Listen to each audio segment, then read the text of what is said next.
Hi everybody. I said I'll quickly go through my blood work. I did a blood test recently. I just voluntarily, I literally rang the GP practice. I asked if I could get a blood test. I didn't even have to talk to the GP, and I spoke to the nurse, and I just booked in. That was literally it. And then I knew exactly what I was going looking for. I had a list, the Google list of all the blood work that I wanted to get done, but I wasn't able to get everything done. So the first one that comes out on the blood test is this whole blood test where they do your white blood cells and red blood cells and what I call the fills and sites.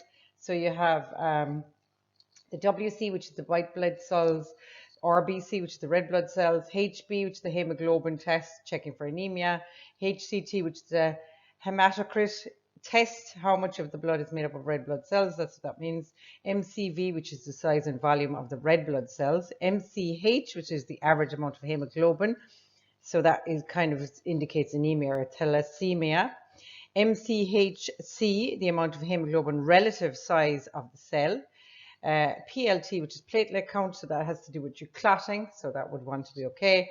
All of mine were normal. Neutrophils, which are white blood cells that fight infection. Lymphocytes, which are the main white blood cells count. Monocytes, which contain 5 different types of white blood cells to verify this white cell count is normal. Eosinophils, a type of white blood cell which has to do more with allergies. And then we've got basophils, which has to do with kind of allergies and autoimmune. So they were all in the normal range. The next one is getting a bit more exciting now, the HbA1c, IFFC, and that's to indicate which kind of HbA1c, because there's 2 types. So mine was 36.6 millimoles per mole, and that range is 20 to 42, so that's very good. The HbA1c is a hemoglobin test, which for the amount of blood sugar which is attached to your glucose, which is attached to your hemoglobin. So you wouldn't want that to be too high, obviously, because you're carrying around a lot of glucose. And it's called the glycated hemoglobin test, is another name for it. So then you have the GFR, which is an estimation. It's called the glomerular filtration rate. So it's basically to check if you've got kidney disease. It's about the flow through your system. So mine was fine, the flow through your kidneys. And then the creatinine is really the waste product. So that level will tell them roughly how good or bad your kidneys are processing the toxins. So that was very good. The globulin, which is alpha and beta globulins, which are proteins in the blood, and they show if there's any inflammation. So that was absolutely great. I forgot to put in another sheet here. It was the sodium and potassium, sodium electrolytes and potassium electrolytes. Mine were perfect. Sodium and potassium are very important. If you're doing the ketogenic diet or any diet, but mainly the ketogenic diet, you must increase your sodium a little bit. You really need to increase your electrolytes. I always wondered, who are all these people taking electrolytes? I associated with people going to the gym. But it's important for anybody who you need electrolytes to have your little processes through your nerves. So you have sodium, potassium, magnesium. I take a little bit more. I do mine through sea salt, or I have Himalayan salt. You can do Celtic salt as well. I don't get that one. And then I sometimes buy potassium tablets or magnesium tablets. I just buy the cheap ones. My potassium and sodium levels are perfect, so everything must be all right. My urea was perfect, and creatinine, which is, like I said, that waste product from the kidneys. So that was all good. So the PP is the postprandial, how you respond to sugar and starch. That's how your body responds. That's very good. LPP, the lipid protein panel. This is very important. This is the big one for the cholesterol. And fats in the blood are referred to as lipids in science. Fasting, these were done. This was my glucose, fasting glucose. I fasted for more than 12 hours, probably about 17 hours. And the total cholesterol, my total cholesterol was 7.7 millimoles, which came out in red writing because it is indicated to be too high. However, and I was offered a statin, which I would never take.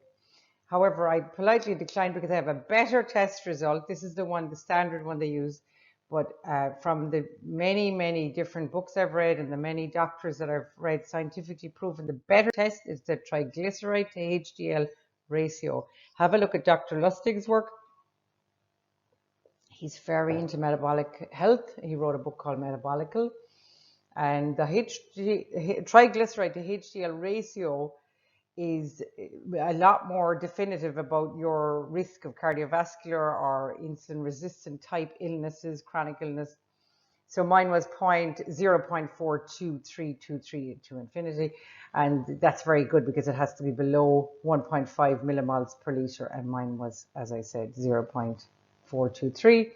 And also you can also check the triglyceride to glucose index, which I only discovered today, but there was a very big paper in the Lancet, which is a medical journal in the States, came out just before Christmas, and it indicated that the triglyceride to glucose index may be a better indicator as well of risk of cardiovascular disease, and mine was below, it's supposed to be below 4, mine was 3.7, so I was happy with that.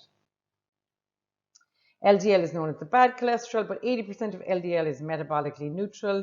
As far as the research I have seen, 20% can impact, but it depends on the particle size, which is not tested. I actually looked it up online because there's all these places in America you can get your particles tested, and in England, but there are loads in Ireland. There are places that you can get these things tested in Ireland, and I think there's obviously an interest there. It's not covered by health insurance, no matter how high your plan is. You are not covered to get these tests. They're about 300 or 400 euros to get these specific tests done. I think if I was worried about any kind of cardiovascular problem or anything, I would get these tests done. If I was worried about my cholesterol, I would find out what's the particle size. If the particle size is very small, then you have something to worry about. If the particle size is not small, which I assume mine isn't, because the LDL is a calculated figure, and because my triglyceride and HDL ratio are good, I assume mine isn't. But I'm not going to pay for that test right now, but I will do it eventually. I really want to do it. So the B1 folate and C-reactive protein. The C-reactive protein, mine is very good at 1.4. The range is 0 to 5. And C-reactive protein is a very important test about inflammation. And the whole purpose of metabolic health that I discovered is about inflammation, to reverse inflammation. The inflammation is causing all these chronic illnesses, all appearing to be unrelated. And if you read Benjamin Bickman's book, Why We Get Sick, they're all really related. It's just that we work in silos. There's a doctor working in endocrinologist, there's a doctor working in something else. And so they're all working in silos and don't really think that there's any crossover, but it all seems to lead back to insulin resistance.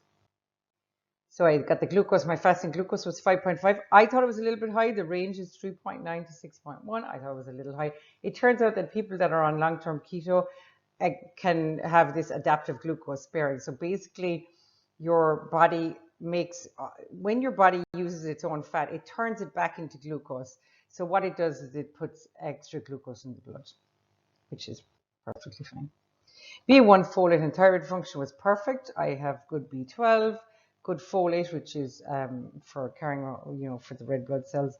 Thyroid test free T4 was excellent, 8.8, and the range is 7.9 to 14.4. And thyroid stimulating hormone perfect as well. Then I got lutein, LFH. This is more the woman stuff, and for the men it would be a testosterone test. It's just really to see that you're healthy in that regard. So everything was perfectly perfect. And then the 25-OH vitamin D, which is a very important test as well. This tells you mine is just above the minimum level of normal, which is 50 nanomoles per liter. It probably could do with being higher, but we've had a grey winter. It's Ireland. I'd say the vitamin D level is always going to be sailing against the wind, So I'm not too worried about it. I could take a supplement, which I might do. I don't know. I'll see. I mean, the sun is starting to come out now in Ireland, so I might be okay. I'll get out. I haven't been walking in the last few months. I usually get out in the sun a bit more, but today the sun comes out just as I'm talking about this. So I will get out in the sun more often. But that's really where you get it from, or you could take supplements. But you have to be careful that you don't. I'm all for supplements. Just be careful you don't take too much something. All right, I'll see you soon. Thanks very much, and I will have another video up soon. Take care.